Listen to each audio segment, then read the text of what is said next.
Everyone, welcome back to my channel again. So থাম্বনেলটা দেখে হয়তো তোমরা বুঝতে পেরে গেছো যে কি ব্লগটা কিসের হতে চলেছে। ইয়েস, এটা মায়ের বার্থডে ব্লগ হতে চলেছে। অ্যান্ড আমি এখন উঠলাম ঘুম থেকে। আর কাল রাতে আমি মাকে উইশ করেছিলাম 12টার সময়, বাট এখন আরেকবার গিয়ে করি। তো ওই ঘরে মা আছে, চলো মাকে গিয়ে আগে বার্থডে উইশটা করি। Happy birthday. Thank you. কেমন ফিল হচ্ছে আজকে তোমার বার্থডে? খুব ভালো লাগছে। তো মা সকাল সকাল উঠে গেছে, কটার সময় উঠেছো? আজকে সকাল সকালে উঠেছি 6টার সময়। তারপরে সব হয়ে গেছে, স্নান টান পুজো? পুজো স্নান করা হয়ে গেছে, সব মোটামুটি হয়ে গেছে। মাকে বার্থডে উইশ করার পর আমি ব্রেকফাস্টটা করে নিলাম। আর ব্রেকফাস্টে আজকে খেয়েছিলাম ছাতুর শরবত। আর মায়ের কেকটা আমি কালকেই ফ্লিপকার্ট মিনিটস থেকে অর্ডার করে রেখেছিলাম, বিকজ অনেক সময় আউট অফ স্টক হয়ে যায়। আমার বার্থডেতেই আমি পাইনি। আইসক্রিম কেকের সাথে আরও কয়েকটা জিনিস আমি অর্ডার করেছিলাম। তারপর আমি আমার সব মেকআপ প্রোডাক্টসগুলো গুছিয়ে নিলাম, কারণ আমার কয়েকটা শ্যুট করার ছিল আজকে। অ্যান্ড ইয়েস, ক্যামেরার পেছনে এইভাবেই মেকআপ হয়।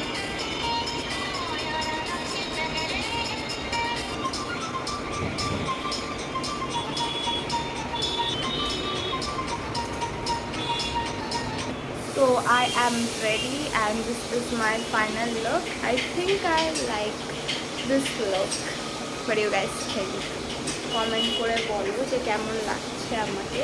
আর আমি ইয়াররিংসটা না চেঞ্জ করে নিয়েছি না, আর আমি না ইয়াররিংসটা চেঞ্জ করে নিয়েছি বিকজ ওই ইয়াররিংসটা ভালো লাগছিল না। So this is my final look. এবার আমি মেকআপ তো হয়ে গেছে, তো এবার আমি পরের ফাইনাল লুকের শটটা নেব। অ্যাকচুয়ালি আমার রিং লাইটটা খারাপ হয়ে গেছে, সো তাই জন্য এখন আমাকে দিনের বেলাতেই মোস্টলি ভিডিওস বানাতে হয়। এর অবস্থাটা ঠিক এরকম। আমি একটা হল ভিডিও শ্যুট করছিলাম, আমি কয়েকটা কুর্তা সেটস অর্ডার করেছি, তো সেটারই হল ভিডিও শ্যুট করছিলাম। আর এরকম অবস্থা হয়ে গেছে বিছানা। শ্যুট কমপ্লিট করে আসার পরে ফ্রেশ হয়ে আমি এখন একটু লুচি ভাজছি লাঞ্চের জন্য। আজকে যেহেতু নীলষষ্ঠী আছে, তাই নিরামিষ খাবারই হবে।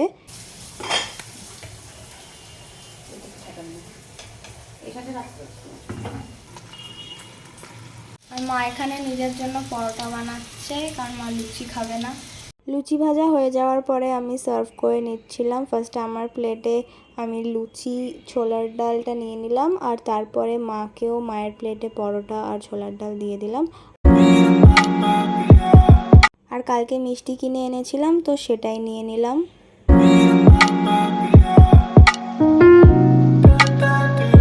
আর এটা হচ্ছে আজকে আমাদের লাঞ্চ। আমি খাচ্ছি লুচি ছোলার ডাল আর মিষ্টি, আর মা খাচ্ছে পরোটা ছোলার ডাল বেগুন ভাজা আর মিষ্টি। ওই যে আমি আর মা এখন একসাথে খাচ্ছি। লাঞ্চ করে ওঠার পরে আমার কয়েকটা এডিটিং বাকি ছিল, তো সেগুলোই আমি করছিলাম। এখন 5:45 মতো বাজে, আর আমি একটু ব্যালকনিতে বসে আছি, কারণ একটু হাওয়া দিচ্ছে। আজকে যা গরম পড়েছে না, পুরো হালত খারাপ হয়ে যাচ্ছে লিটারালি। অ্যান্ড এটা হচ্ছে আজকে মায়ের আউটফিট। মায়ের গাউনটা পরবে আজকে, অ্যান্ড আমি ভেবেছি আমি এই টপটা পরবো। মা ড্রেসটা পরে নিল, অ্যান্ড দেন আমি মাকে একটু হালকা করে মেকআপ করে দিলাম। এই যে মাকে সাজিয়ে দিয়েছি, মা এই গাউনটা পরেছে। কেমন লাগছে তোমার বলো? আমি তোমাকে সাজিয়ে দিয়েছি। ভালো লাগছে, সাজটা পছন্দ হয়েছে? ভালো হয়েছে। সিম্পল সাজই পছন্দ করে মা, তাই জন্য সিম্পলভাবেই সাজিয়েছি। আমিও টপটা চেঞ্জ করে নিয়েছি, আর একটু জাস্ট রেডি হয়েছি, কিছুই না, জাস্ট একটু লিপস্টিক পরেছি। আর মাকে তো তোমাদেরকে আগেই দেখিয়ে দিয়েছি। So happy birthday once again. Thank you. তো এবার কেকটা কাটবো, তো নিয়ে আসি কেকটা, তারপর তোমাদের দেখাচ্ছি। তো এইটা হচ্ছে কেকটা, আইসক্রিম কেক আমুলের এগলেস, কারণ কি আজকে তো নিরামিষ। আর এটা হচ্ছে ice cream cake dark chocolate flavour. ভাইয়ের বার্থডেতেও একটা আইসক্রিম কেক কেটেছিলাম, বাট এইটা হচ্ছে অন্য একটা আইসক্রিম কেক। সো দেখি ওপেন করি।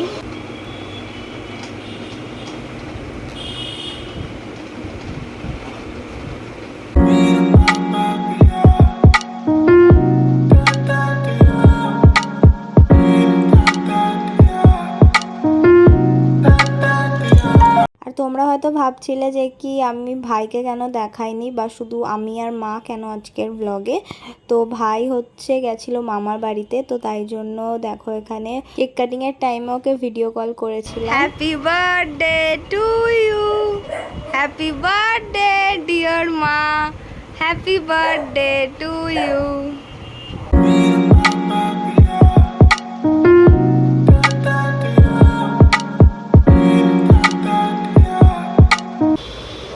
ঠিক আছে, বাই বাই। কেক কাটিং করার পরে তারপরে আমি আর মা একটু কেকটা খেলাম, অ্যান্ড কেকটা না ভালোই ছিল খেতে বেশ। অ্যান্ড তারপর আমার ফেভারিট টিমের আজকে ম্যাচ ছিল, তো আমি সেটাই দেখছিলাম। তো আমি এখন একটু ফ্রাইড রাইস বানাবো আমার জন্য ভেবেছি, তো সেটাই এখন বানাবো। তো চলো তোমাদেরকে দেখাচ্ছি আমি কিভাবে বানাবো আজকের ফ্রাইড রাইসটা। ফার্স্টে আমি কেটে নিয়েছি একটু গাজর, বিনস, আদা আর রসুন, অ্যান্ড তারপর একটা বাটিতে আমি রসুন কুচি, আদা কুচি আর একটু লঙ্কার গুঁড়ো নিয়েছি, আর তার মধ্যে ঢেলে দিয়েছি হচ্ছে গরম তেল। দেন ওটা ভালো করে মিক্স করে নিয়েছি। তো এবার আমি যেটা বানিয়েছিলাম সেটার থেকেই আমি তেলটা ফ্রাইং প্যানে দিয়ে দিয়েছি। এটা একটু গরম হলে এবার আমি এর মধ্যে ভেজিটেবলসগুলো সটে করে নেব। ফার্স্টেই ভেজিটেবলসগুলো হালকা করে আগে সটে করে নিলাম। আমি একটু কড়াইশুঁটিও অ্যাড করেছি। ভেজিটেবলসগুলো হালকা সটে হয়ে যাওয়ার পরে আগে থেকে করে রাখা রাইস অ্যাড করে দিয়েছি, অ্যান্ড তারপরে একটু সয়া সস আর সবার ফার্স্টে যে মিক্সচারটা বানিয়েছিলাম সেটা দিয়ে ভালো করে মিক্স করে নিলেই হয়ে যাবে আমাদের ফ্রাইড রাইস। এই রেসিপিটা বেশ ইজি ছিল, সো আমি ট্রাই করলাম, অ্যান্ড এটা হচ্ছে আজকে আমার ডিনার। এইমাত্র ডিনার করে উঠলাম আর এই ব্লগটা আমি এত অবধি রাখছি। সো আই হোপ তোমাদের এই ভিডিওটা দেখতে ভালো লেগেছে। সো দেখা হচ্ছে আবার নেক্সট ভিডিওতে।